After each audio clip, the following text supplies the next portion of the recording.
इधर देखो, मुद्रण संस्कृति की खोज किसने और कब की? ठीक है, मुद्रण संस्कृति की जो खोज हुआ वो किसने और कब किया? सबसे पहले तो यूरोप में मुद्रण मशीन का आविष्कार जोहान गुटेनबर्ग ने किया था। किसने किया था?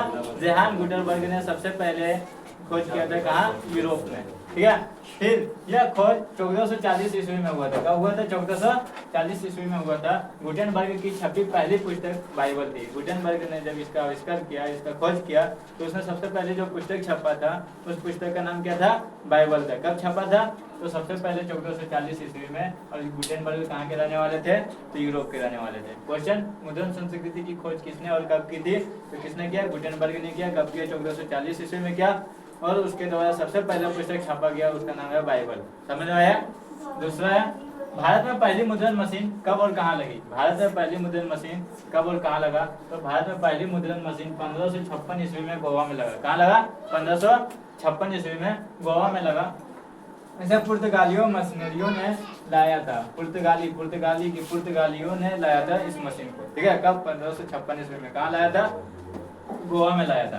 प्रारंभ में इसका उपयोग धार्मिक पुस्तकों को छापने के लिए हुआ। शुरू में इस मशीन का उपयोग किस किताब को छापने के लिए हुआ था? तो धार्मिक किताबों को छापने के लिए हुआ था। ठीक है, तो भारत में सबसे पहले कब आया? तो 1556 ईस्वी में। कहाँ पर आया था? तो गोवा में आया था। किसने लाया था? पुर्तगालियों ने लाया था। किसने लाया था? पुर्तगालियों ने लाया था। ये याद हो जाएगा। इसमें से ऑब्जेक्टिव आएगा कि गुटेनबर्ग ने जो मशीन की आविष्कार किया था वो कब किया था? 1440 ईस्वी में। भारत में सबसे पहले कब आया? तो 1556 ईस्वी में। किस जगह पे आया था? तो गोवा में आया था। कौन लाया था? तो पुर्तगालियों ने लाया था। ठीक है, प्रारंभ में मशीनों का यूज कहाँ होता था? तो धार्मिक किताबों को छापने में होता था। कहाँ होता था? धार्मिक किताबों को छापने में होता था। फिर आता है क्वेश्चन, लिथोग्राफी तकनीक क्या है? लिथोग्राफी तकनीक क्या है? तो लिथोग्राफी एक छपाई तकनीक है जिसमें पत्थर की पट्टियों का उपयोग किया जाता था। लिथोग्राफी क्या है? एक छपाई का तकनीक है जिसमें किसका उपयोग किया जाता था? पत्थर का पट्टियों का इस्तेमाल किया जाता था। इसमें स्याही केवल लिखे हिस्से पर चिपकते हैं और बाकी भाग खाली रहता था। इसमें क्या होता था? सिर्फ मुहर उबर, देखा ना, मुहर मारता है तो इंक में डुबाते हैं तो उसमें उबड़ा उबर रहता है। तो उबड़ा उबर में क्या होता है? इंक लग जाता है। फिर जहाँ मारते हैं वो उसी तरह आता है ना। इसी तरह तो वो भी था कि सिर्फ लिखे हुए भाग पे स्याही लगता था, बाकी जगह क्या होता था? खाली रहता था।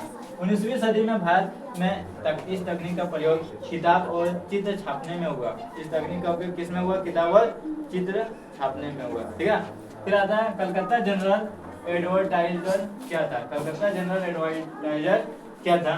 तो यह भारत का पहला अंग्रेजी समाचार पत्र था। भारत का सबसे पहला अंग्रेजी समाचार पत्र कौन सा था? ऑब्जेक्टिव आएगा तो सबसे पहला कौन सा था?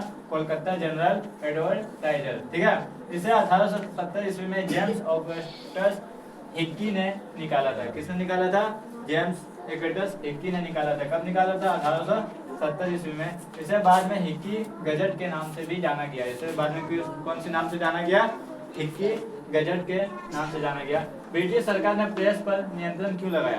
ब्रिटिश सरकार यानी कि अंग्रेजों ने प्रेस पर, ये छपाई पर क्यों रोक लगाया था? ठीक है, तो क्योंकि प्रेस भारत में स्वतंत्रता और राष्ट्रवाद की भावना फैला रहा था। जब समाचार पत्र आने लगा, जब लोग पढ़ने लगा सभी के विचार को, तो क्या होने लगा? उसके ब्रिटिश के खिलाफ जागरूक होने लगा। क्या होने लगा? जागरूक होने लगा और सभी स्वतंत्रता और राष्ट्रवाद की भावना फैल रहा था। ठीक है, इस कारण से क्या है? ब्रिटिश सरकार इसका रोक कर रहे थे। अखबारों में ब्रिटिश सरकार की नीतियों की आलोचना होती थी। अखबारों में क्या होता था? ब्रिटिश सरकार जो भी आलोचनाएं करते थे भारत में उसके खिलाफ लिखा जाता था। ठीक है, भारत में जो भी दिक्कतें होता था सबका मतलब उसके खिलाफ लिखा जाता था, इसलिए भी उसका विरोध करता था। इसलिए 1878 ईस्वी में लॉर्ड ब्रिटेन ने प्रेस एक्ट, गॉगिन एक्ट लागू किया। किसने किया था? लॉर्ड ब्रिटेन ने। कब किया था? 1878 ईस्वी में। कौन सा एक्ट किया था? तो ब्रिटेन ने प्रेस एक्ट, गॉगिन एक्ट लागू किया था। Gauguin act. ठीक है, इस एक्ट के तहत ब्रिटिश सरकार के खिलाफ कुछ भी नहीं लिख सकता था। समझ में आ गया? फिर आता पुस्तकों के प्रसार में साक्षरता दर पर क्या प्रभाव पड़ा? जब पुस्तक आसानी से छपने लगा, जब पुस्तक ज्यादा छपने लगा तो उस पर साक्षरता पर क्या प्रभाव पड़ा? साक्षरता पर यह प्रभाव पड़ा कि साक्षरता दर बढ़ गया। साक्षरता दर क्या हुआ? बढ़ गया। जब पहले मशीन नहीं था, हाथों से किताब लिखा जाता था। किससे लिखा जाता था? हाथों से किताब लिखा जाता था। हाथों से किताब लिखना यानी कि बहुत मेहनत का काम है। हाथों से किताब लिखना मतलब बहुत मेहनत का काम है। एक दिन में कितना किताब लिख सकता है? नहीं, एक किताब लिखने के लिए कई दिन लग जाता था, है ना, जिसके कारण जो पुस्तक होता था वो बहुत महंगा होता था, और महंगा पुस्तक के आम इंसानों के लिए ले पाएगा, नहीं ले पाएगा, जिसके कारण कौन कौन लोग पढ़ाई करता था, वैसे लोग जो पादरी वर्ग के थे, बड़े वर्ग के थे, या वैसे लोग जिसके पास ज़्यादा पैसा था।